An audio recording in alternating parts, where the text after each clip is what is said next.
여러분 반갑습니다. 오늘도 새벽 돌베개에 나오신 모든 성도님들을 주님의 이름으로 환영합니다. 오늘도 주님의 은혜로 우리 모두가 금요일을 이렇게 맞이하게 되었는데요. 오늘도 하나님의 말씀인 예레미야서 함께 묵상하고 또 이날도 잘 살아내는 우리 모두가 되기를 바랍니다. 오늘 우리에게 주시는 하나님의 말씀은 예레미야 48장 26절로 30절까지의 말씀입니다. 모압이 나 주를 거슬러 자만하였으니 모압에게 취하도록 술을 먹여 마침내 그가 토하고 그 토한 것 위에 뒹굴어 스스로 조롱거리가 되게 하여라. 모압아, 이제까지는 내가 이스라엘을 조롱거리로 삼지 않았느냐? 내가 이스라엘을 말할 때마다 너는 마치 이스라엘이 도둑질이나 하다가 들킨 것처럼 머리를 흔들며 조롱하지 않았느냐? 모압 백성아, 너희는 성읍들을 떠나서 바위 틈 속에서 자리를 잡고 살아라. 깊은 협곡의 어귀에 불안정하게 둥지를 틀고 사는 비둘기처럼 되어라. 우리는 모압이 교만하다는 소문을 들었다. 모압이 매우 교만하여 우쭐대고 뻐기며 오만하고 거만을 떤다는 것을 우리는 들었다. 나 주의 말이다. 나는 모압의 교만함을 안다. 그의 자랑도 허풍뿐이며 그가 이루었다는 일도 거짓말이다. 아멘. 오늘은 예레미야 48장의 말씀을 갖고 나만 아니면 돼, 나만 아니면 돼, 이런 제목으로 함께 하나님 말씀을 나누도록 하겠습니다. 오늘 특별히 설교 제목은 나만 아니면 돼 이렇게 끝나는 것이 아니라 그 뒤에 느낌표가 붙고 또 그 뒤에는 물음표가 붙은 제목입니다. 그 의미를 기억하면서 함께 말씀을 나누었으면 좋겠습니다. 어제의 말씀에 이어서 오늘도 모압을 향한 하나님의 말씀이 선포됩니다. 오늘 하나님께서는 모압이 왜 징계를 받게 되는지 그 이유를 설명해 주십니다. 그 이유를 두 단어로 정리하자면 그거는 조롱과 자만입니다. 모압은 친척이고 또한 이웃이기도 한 유다가 징계받는 모습을 보면서 조롱합니다. 유다의 멸망을 보면서 마치 유다가 도둑질이라도 하다가 들키기나 한 것처럼 머리를 흔들며 비웃습니다. 그런데 정말 놀라운 것은 하나님께서 모압의 이 행동을 하나님을 향한 모독으로 여기셨다는 사실입니다. 사실 유다를 징계하신 분이 누구입니까? 하나님이시지요. 하나님의 마땅한 징계를 받았으니 유다는 웃음거리이고 조롱거리입니다. 그러나 하나님은 이런 유다를 향한 모압의 조롱을 엄히 다루십니다. 타인의 비극을 너무 쉽게 판단하고 비난하지 않아야 합니다. 누군가에 대해 아주 적게 혹은 부분적으로 알고 있으면서 가볍게 비판하고 조소하고 정죄하지 않아야 합니다. 우리도 언제 이와 같은 처지에 놓일지 알 수 없습니다. 모든 것을 아시는 하나님께서 그냥 친히 하실 것을 기대하고 또 하나님께 모든 것을 맡겨 드려야지 우리가 함부로 조롱해서는 안 되는 것이죠. 로마서는 1장부터 마지막 장까지 복음의 교리를 설명을 해줍니다. 그런데 12장부터 뒤에 후반부는 그리스도인의 생활에 대한 권면의 말씀, 즉 실천적 교훈에 대한 말씀을 기록하고 있습니다.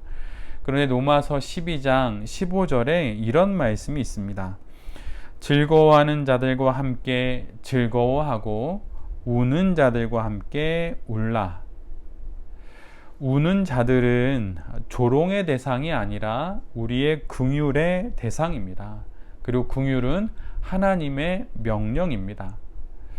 우리가 잘 알고 있는 마태복음 18장엔 우리가 잘 알고 있는 한 가지 예화가 등장하지요. 1만 달란트의 빚을 탕감받은 자가 자신에게 100데나리온의 빚을 진 채무자를 탕감하지 않습니다. 이에 주인이 그를 불러다가 말하되 악한 종이라 말하고 내가 빌기에 내가 너의 모든 빚을 전부 탕감하여 주었는데 내가 너를 불쌍히 여김과 같이 너도 내 친구와 동료를 불쌍히 여김이 마땅하지 않냐고 말합니다. 그리고 노한 주인은 자신이 탕감해 줬던 그 빚을 다시 갚으라고 말하고 그를 옥졸들에게 넘기게 되지요. 유다도 모압도 모두 하나님께 빚진 자이고 또한 하나님 앞에 빚을 탕감받은 사람들입니다. 그러기에 누가 누구를 조롱하거나 비웃을 처지가 되지 않는 것이지요. 하나님 앞에서 도토리 키재기입니다. 그러기에 이웃의 비극 또 다른 나라의 비극을 함부로 판단하고 조롱하지 않고 오히려 긍휼의 마음으로 함께 기도하면서 하나님의 은혜를 구하는 우리 모두가 되어야 하는 것입니다. 또한 언제 넘어질지 모를 나를 돌아보는 반면교사요 성찰의 기회로 삼는 것이 성도들의 지혜로운 모습입니다. 하나님께서 모압을 징계하는 두 번째 이유는 그들의 교만 때문입니다.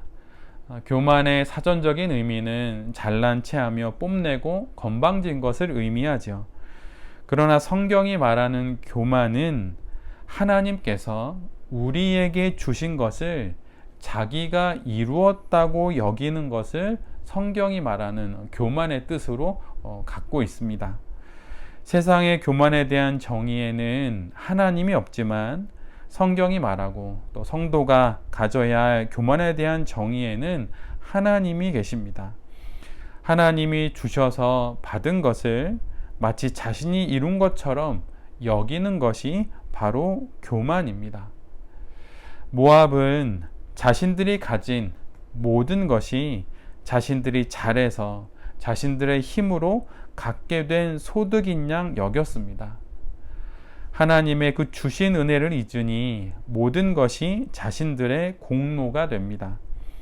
이에 대한 하나님의 말씀은 오늘 본문 30절에 명확히 기록되어 있습니다. 나 주의 말이다. 나는 모압의 교만함을 안다. 그의 자랑도 허풍이며 그가 이루었다는 일도 거짓말이다.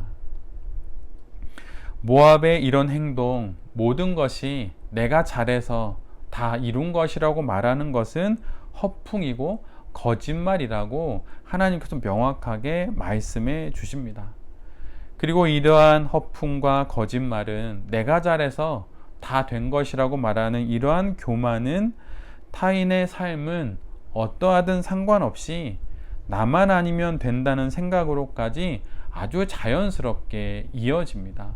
그리고 매우 이기적인 그러한 사람이 되는 것이죠. 사실 기독교가 말하고 있는 하나님이 우리에게 주시는 구원은 사실은 개인을 넘어서 매우 공동체적입니다. 그래서 우리가 전도를 하는 것이죠.